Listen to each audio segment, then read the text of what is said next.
Hey guys, welcome. This is going to be a 10-minute follow along yoga flow, focusing on the low back decompression and really trying to get us to down regulate or focus on our exhalation and offloading as much air as possible. If we know that our body has any spots that typically hold a little extra tension to start outside of those areas, we can pause now, use a lacrosse ball, foam roller, just a massage, whatever you would like to do to help prep those tissues for this flow. But as far as equipment, all we're gonna need is some space on the ground and optional being a block if you would like it for later. To get us to shift into a different state and prep the body and mind for movement, we're gonna start either on our back, legs up the wall, or on our back with the legs extended out in corpse pose. All we're gonna do here is focus on extending our exhales. Think 4-second inhale, 6 to 8 exhale, and just trying to soften the body as best we can.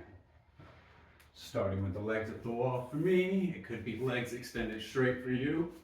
But all we're trying to do is with every exhale, feel the back soften, the body grow heavy, and then start to chase the subtle sensations of the body. What's the faintest thing we can feel? What's the furthest or faintest thing we can hear or smell? Just trying to chase the subtle for the next 1 to 2 minutes.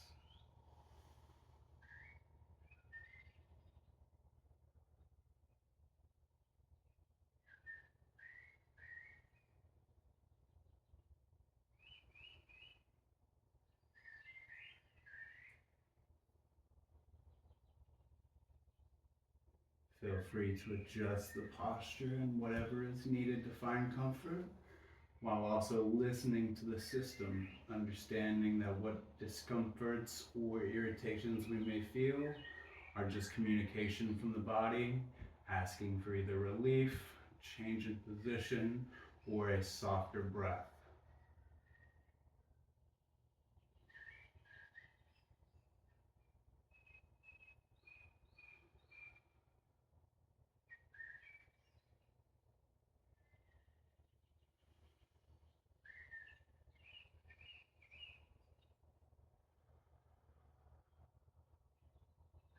For your next 1 to 2 breaths, trying to extend your exhale as comfortably long as you can. Once we get the next urge to breathe, feel free to softly invite that inhale back in.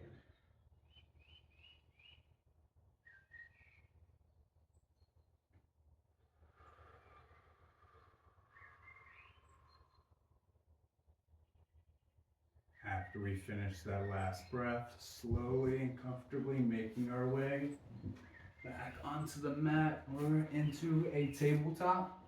All we're going to do here is stack the knees under our hips, wrists under our shoulders, and keeping our toes tucked, as much of the toe on the ground as we can. So as we go to shift back, we can feel either the foot and the plantar fascia, the lumbar, or the outside hamstring and glute. And feel free to adjust your position by widening the knees or feet, just making sure that we have a stable foundation. Inhale for length to the spine, and then exhale as we shift our way back. Feeling free to experiment here, keeping the toes tucked, but trying to find how different angles affect the system and where that puts stress for the body.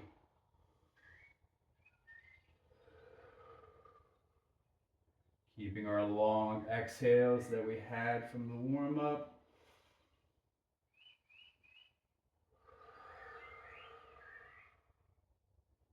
Taking just 1 to 2 more breaths or 1 to 2 more rocks from here. And then the next time we come back to hips heavy towards the heels, we'll stay here. Taking weight off of one hand on an inhale, reaching towards the sky, really exaggerating how far you can reach the arm without the rest of the system coming up. And on an exhale, can we thread underneath, turning as far as the system feels comfortable. And once we can't turn any further, can I shift my hips towards the side that I just rotated towards? Take a moment here to continue to explore alternating sides with each breath. Pausing anywhere your body needs it, or anywhere we feel restriction, and seeing if a softer breath or a change in position brings us comfort or space.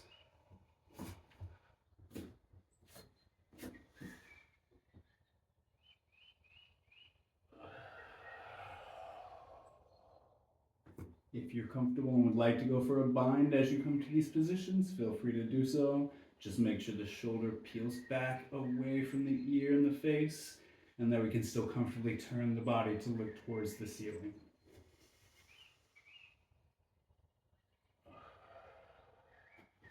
Taking just 1 to 2 more per side at your own pace. Still keeping those long exhales, even though we're moving. Can we keep the heart rate down? Can we keep the body calm? We're introducing movement, but that doesn't necessarily mean we need to excite the nervous system.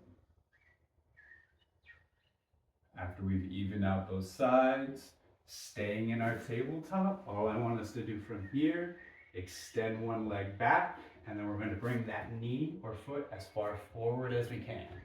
We're in this low lunge position now.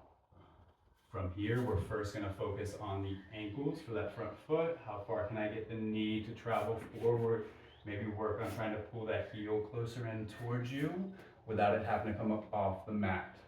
This is where the block comes in as an option.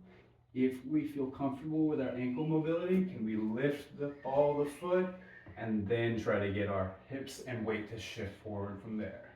If this is difficult for us, we can use the block to elevate our heel and make that shift easier. That's going to take stress off of our ankle and push it towards the hip. Take just a moment here to find the position that feels comfortable for you. And then once we're there, I want us to shift weight from the forward foot to the back knee.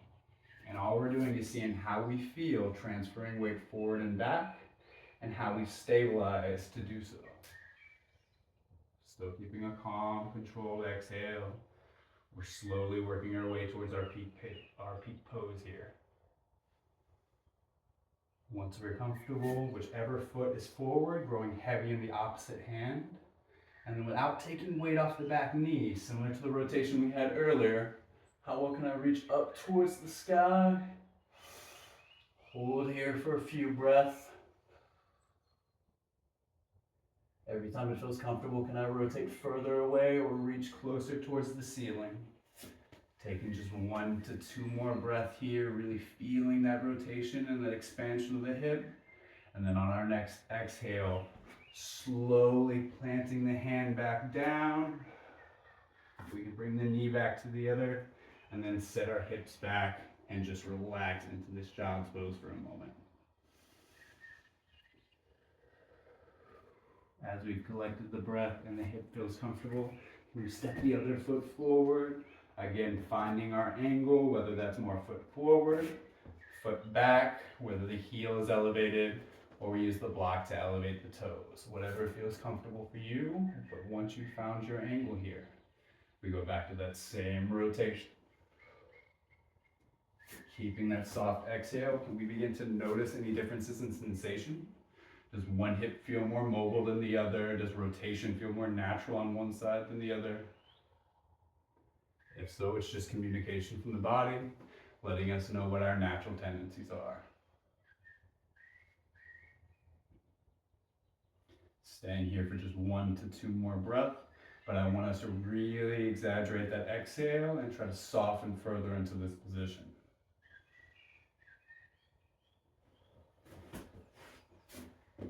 After we've got that and we're comfortable, placing both hands back down onto our mat, we'll shift back, this time going wide in the knees and really letting the back relax into that child's pose.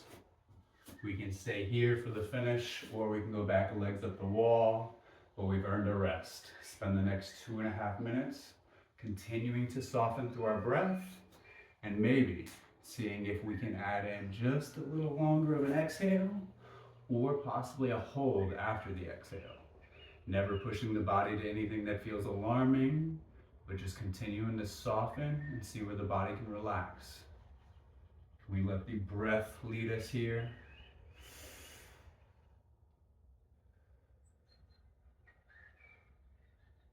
And just like we did at the beginning of practice, feeling the body slowly and systematically searching through our senses.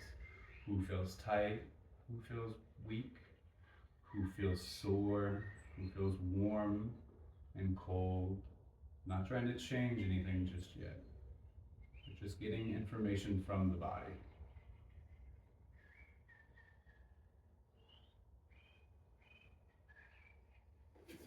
Taking 2 more controlled breaths.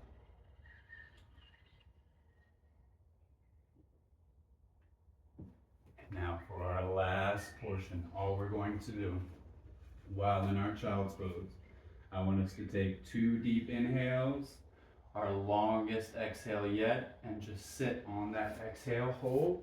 So before we get another inhale, how long can we comfortably rest there without air? Once the urge to breathe comes back in, just a soft, gentle inhale. Trying to keep it as quiet as possible. And then feel free to come back to a seated position or just a rest. You made it.